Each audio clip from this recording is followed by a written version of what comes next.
चुनाव हो और हमारे राजनेता अपने चरित्र का प्रमाण ना दें, ऐसा कैसे हो सकता है दोस्तों। कर्नाटक चुनाव में तमाम भाषाई मर्यादाओं को उल्लंघा जा रहा है। सबसे पहले दोस्तों मैं आपका परिचय करवाना चाहता हूं इस शख्स से। ये हैं कर्नाटक से भारतीय जनता पार्टी के विधायक बासनगौड़ा यत्नल। जानते हैं इन्होंने क्या कहा है? इनके निशाने पर हैं सोनिया गांधी, कांग्रेस की बुजुर्ग नेता सोनिया गांधी। और सोनिया गांधी के बारे में इन्होंने जो शब्द का इस्तेमाल किया दोस्तों, तमाम मर्यादाओं को उन्होंने पार कर दिया है। उन्होंने सोनिया को कहा है कि वो एक विषकन्या हैं, पाकिस्तानी की एजेंट हैं। मैं चाहूंगा आप 10-12 सेकंड का उनका यह बयान सुने और उसका अनुवाद स्क्रीन के नीचे चलता रहेगा। सुनिए बासनगौड़ा यत्नल को। सोनिया गांधी विषकन्या ನಂಗಾದ್ರೆ ಈ ದೇಶ ಹಾಳು ಮಾಡೋಣಂತ ಚೀನಾ ಮತ್ತು पाकिस्तान एजेंटराಗಿ ಕೆಲಸ ಮಾಡುವಂತ सोनिया गांधी। जाहिर सी बात है कांग्रेस ने इस पर कड़ी प्रतिक्रिया जतलाई है। सुप्रिया सुनेत सामने उभर कर आई हैं और सुप्रिया सुनेत का यह कहना है कि सोनिया गांधी वो शख्स हैं जिनके खिलाफ खुद प्रधानमंत्री नरेंद्र मोदी ने हमला बोला था, उन्हें जर्सी काऊ बताया था, कांग्रेस की विधवा जैसे शब्दों का इस्तेमाल भी किया था। सुप्रिया सुनेत आगे ये कहती हैं कि सोनिया गांधी वो शख्स हैं जिनकी बाहों में उनकी सास यानी इंदिरा गांधी खून से लथपथ थीं और उन्हीं की बाहों में उन्होंने दम तोड़ा था। सोनिया गांधी वो शख्स हैं बकौल सुप्रिया सुनेत जिनके पति को आतंकवादियों ने मौत के घाट उतारा था, यानी वो एक शहीद थे। सुनिए सुप्रिया सुनेत अंग्रेजी में क्या कह रही हैं। And the reality is that Mrs. Gandhi has been attacked personally on multiple counts by the Prime Minister himself, who called her a Jersey cow, who called her a Congress ki vidhwa. But who is Mrs. Gandhi? Srimati Sonia Gandhi ji is an elected member of parliament. She is a former Congress president. She is the chairperson of the Congress parliamentary party. But more than all of that, Srimati Sonia Gandhi ji is someone in whose arms Indira ji breathed her last. When she was shot at with 32 bullets and she was bleeding, she breathed her last in Sonia ji's arms. Sonia ji is the widow of former Prime Minister Rajiv Gandhi, a man who made the supreme sacrifice for this country, a martyr's widow, and this is what they say about her. दोस्तों हकीकत यह है कि सोनिया गांधी तो कर्नाटक के चुनावों में सक्रिय भी नहीं है, फिर भी आप देख सकते हैं भारतीय जनता पार्टी के नेताओं की बौखलाहट।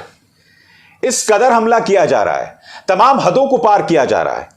एक तरफ अमित शाह और योगी आदित्यनाथ बार बार सांप्रदायिक तौर पर भड़काऊ बयान दे रहे हैं, दूसरी तरफ इस तरह के निजी बयानात जो अपने आप में कितना शर्मनाक है। आप एक बुजुर्ग राजनेता को भी नहीं बख्शेंगे। तो यह हाल तो है दोस्तों भारतीय जनता पार्टी के नेताओं का।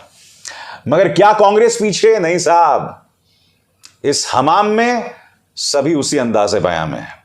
आपके स्क्रीन पर मल्लिकार्जुन खड़गे, और मैं आपको बताता हूं कि इन्होंने देश के चुने हुए प्रधानमंत्री के बारे में क्या कहा है। आपकी स्क्रीन पर मोदी एक जहरीले सांप हैं, आपको लगेगा नहीं मगर उसे चाटने पर आप मर जाएंगे। अरे खड़गे साहब, ये चाटने वाटने पर आप कहां उतर आए? और जहरीला सांप, क्या आपको इस बात का आभास है? सबसे पहले एक देश के चुने हुए प्रधानमंत्री के बारे में आपको इस तरह के शब्दों का इस्तेमाल नहीं करना चाहिए।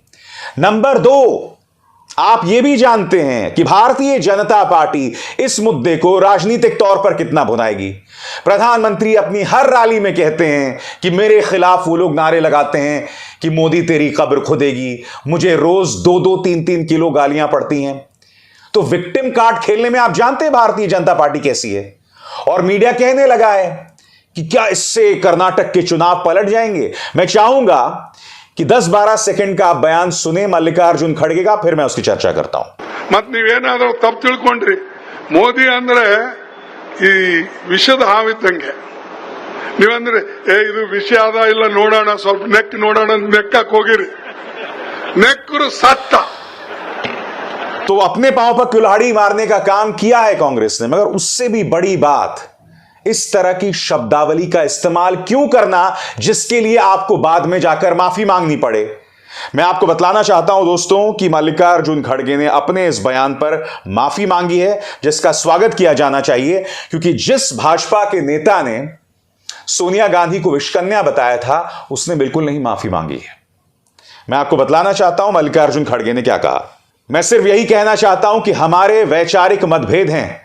आरएसएस बीजेपी की विचारधारा जहरीली है, मगर उन्होंने उसे प्रधानमंत्री मोदी के साथ जोड़ दिया। मैं स्पष्ट कर दूं कि किसी भी व्यक्ति को चोट पहुंचाना मेरा मकसद नहीं था। अगर मेरी बात से किसी को चोट पहुंची है तो मैं खेद जताना चाहता हूं। रिग्रेट और खेद जतला रहे हैं। आपने गलती की, उस गलती को आपने माना, अच्छी बात है। मगर मैं पूछना चाहता हूं भारतीय जनता पार्टी के नेताओं से कि वासना गौड़ा यत्नल, जिन्होंने एक बुजुर्ग महिला कांग्रेसी के बारे में यानी सोनिया गांधी के बारे में इतनी वाहियात बयान दिया था, उसके बारे में क्या है दोस्तों? क्यों खामोश हैं वो? मैं आपको बतलाता हूं क्यों खामोश हैं। वो इसलिए खामोश हैं, वो इसलिए माफी नहीं मांगेंगे क्योंकि ये मीडिया उन पर दबाव नहीं डालेगा। ये मीडिया उन पर बिल्कुल भी दबाव नहीं डालेगा, उनके बयान को भी नहीं दिखलाएगा जिस तरह से आज मैंने उनका बयान सुनाया है। मैं आपको बतला दूं दोस्तों, ये पहली बार नहीं है। देश के गृह मंत्री अमित शाह, इन्होंने 2016 के यूपी चुनावों में जो 3 पॉलिटिकल पार्टीज थी, कांग्रेस, समाजवादी पार्टी और बसपा, बहुजन समाज पार्टी, उसकी तुलना आतंकवादी कसाब से की थी। और जहां तक सांप बिच्छू नेवले की बात है, क्योंकि जहरीले सांप का जिक्र खड़गे ने किया था, अमित शाह तो ये कई बार कह चुके हैं दोस्तों। याद कीजिए उन्होंने क्या कहा था आपके स्क्रीन पर। ये मोदी जी की जो बाढ़ आई है ना, बाढ़, इसके डर से सांप, नेवला, कुत्ता, बिल्ली सब इकट्ठा होकर चुनाव लड़ने का काम कर रहे हैं। भाषाई मर्यादाएं भारतीय जनता पार्टी के नेता लगातार पार करते रहे हैं, अमित शाह भी कर रहे हैं, और अब दोनों पार्टियां जो हैं वो चुनाव आयोग पहुंच गई। आपके स्क्रीन पर भारतीय जनता पार्टी के नेता भूपेंद्र यादव, अनिल बलूनी, उन्होंने कहा है कि मल्लिकार्जुन खड़गे पर चुनावों में प्रतिबंध लगाया जाना चाहिए। अब जाहिर सी बात है, अगर बीजेपी चुनाव आयोग पहुंचेगी तो कांग्रेस पीछे कैसे रहेगी? कांग्रेस भी पहुंच गई है। कांग्रेस ये कह रही है कि मुख्यमंत्री आदित्यनाथ और देश के गृह मंत्री अमित शाह लगातार भड़काऊ बयान दे रहे हैं, उन पर रोक लगाई जाए। कर्नाटक का चुनाव इतना अहम है दोस्तों कि भारतीय जनता पार्टी के नेता बार बार सांप्रदायिक तौर पर भड़काऊ बयान दे रहे हैं। याद कीजिए अमित शाह ने मुस्लिम आरक्षण पर क्या कहा था, किस तरह से बात रखी थी, किस तरह से एक धमकी भरे अंदाज में उन्होंने कहा था कि अगर कांग्रेस सत्ता में आ गई तो राज्य में दंगे शुरू हो जाएंगे। सुनिए उन्होंने क्या कहा। अगर कांग्रेस गलती से भी आ गई, बहनें मेरी बात खास सुने, कांग्रेस घाटी में भी आ गई तो ऑल टाइम हाई करप्शन होगा, तुष्टीकरण होगा, ऑल टाइम हाई परिवारवाद होगा और कर्नाटक पूरा दंगे से ग्रस्त हो जाएगा। और अब कुछ ही दिनों में प्रधानमंत्री नरेंद्र मोदी 10 दिन के लिए कर्नाटक के चुनावी समर में होंगे, चुनावी रणभूमि में होंगे। वो क्या क्या बोलने वाले हैं अभी हम नहीं जानते हैं, मगर उससे पहले ही मुख्यमंत्री आदित्यनाथ और देश के गृह मंत्री अमित शाह ने नींव रख दी है। बासन गौड़ा यत्नल ने सोनिया गांधी को विषकन्या, चाइनीज एजेंट, पाकिस्तानी एजेंट बताकर प्रधानमंत्री नरेंद्र मोदी की 10 दिन की मौजूदगी, 10 दिन की राजनीतिक मौजूदगी की नींव रख दी है। क्या प्रधानमंत्री भी इसी तरह से सांप्रदायिक तौर पर भड़काऊ बयान देंगे? क्योंकि अलग अलग जगहों से खबरें आ रही हैं कि भारतीय जनता पार्टी मुश्किल में है। अब जब बीजेपी को मुश्किल में बताया जा रहा है तो जाहिर सी बात है कि जीतने के लिए बीजेपी हर हथकंडा अपनाएगी। सोनिया गांधी पर शर्मनाक हमला, सांप्रदायिक तौर पर भड़काऊ बयान जो अमित शाह और योगी आदित्यनाथ दे रहे हैं, और प्रधानमंत्री अब आने वाले हैं, क्या प्रधानमंत्री का भी वही अंदाज़े बयां होगा? हमारा इंतजार होगा दोस्तों इस पर।